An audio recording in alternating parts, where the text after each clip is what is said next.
অনেক দিন পর আবারও আপনাদের ভাইয়ের সাথে একটু বাইরে বের হলাম। আজকে যেই জায়গায় যাইতেছি এই জায়গায় কখনো যাইনি, আজকে ফার্স্টে গিয়েছি। মেয়ের জামাই আসলো সিঙ্গাপুর থেকে, আমাদের বাসায় আসার সময় পাইতেছে না, সে অনেক ব্যস্ত, অনেক কাজ আছে, যার কারণে কিছু কিনে কেটে তারপর পাঠিয়ে দিব। এই তো চলে আসলাম পাগলা বাজারে, এখান থেকে কেনাকাটা করব, আপনারা দেখতে থাকবেন, সাথে থাকবেন। ফার্স্টে বাজারটা ঘুরে তেমন একটা ইলিশ মাছ পাওয়া যাচ্ছে না। একটা ইলিশ মাছ ওজন 1 কেজির মতো 2200 টাকার উপরে দাম আসছে। তো অন্য সময় তো আরো দাম কম ছিল। প্রশ্ন হচ্ছে ইলিশের সিজনে এত টাকা যদি দাম হয়, সাধারণ মানুষ কি কিনে খেতে পারবে?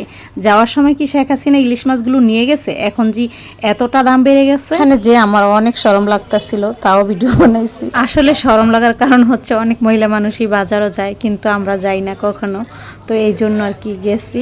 আপনার ভাইয়ের সাথে আমি কিন্তু কিছুই করতেছি না, শুধু ভিডিও করতেছি, তাও শরম লাগতেছে। আর এই বাজারগুলো হচ্ছে বড় মেয়ের শ্বশুরবাড়িতে পাঠাবো, এই জন্য আমরা বাবা মা যতদিন বেঁচে আছি প্রত্যেক বাবা মায়েরই উচিত মেয়েদের জন্য কিছু করা, মেয়েদের খোঁজ খবর নেওয়া, মেয়েদের যত্ন নেওয়া। শ্বশুরবাড়িতে যতই ভালো থাকুক না কেন, কারণ একজন ছেলে যতই ভালো হোক না কেন, বাবা মা মরে যাওয়ার পর বোনদের খোঁজ খবর তেমন একটা নেয় না। মেয়েদের যতই শ্বশুরবাড়িতে থাকুক না কেন, কিন্তু বাবার বাড়ি থেকে কিছু নিলে মেয়েরা অনেক খুশি হয়। আর এই তো এখান থেকে পাকিস্তানি মোরগ আর কি রোস্টের জন্য নেওয়া হয়েছে।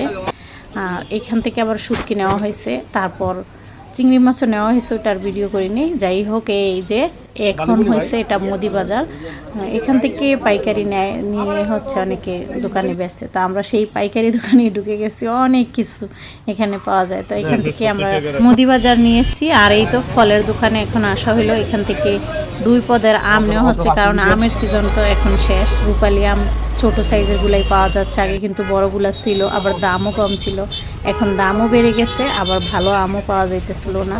তো যাই হোক, রূপালি আম, তারপর হয়েছে হাড়িভাঙা আম নাকি ওই যে বড়গুলা, ওগুলোও নেওয়া হয়েছে 10 কেজি। তারপর চলে আসলাম, এই তো এখন একটু গুছায় গাছায় ভরে দেওয়া হবে। এটাতে আছে বস্তাতে মুদি বাজার।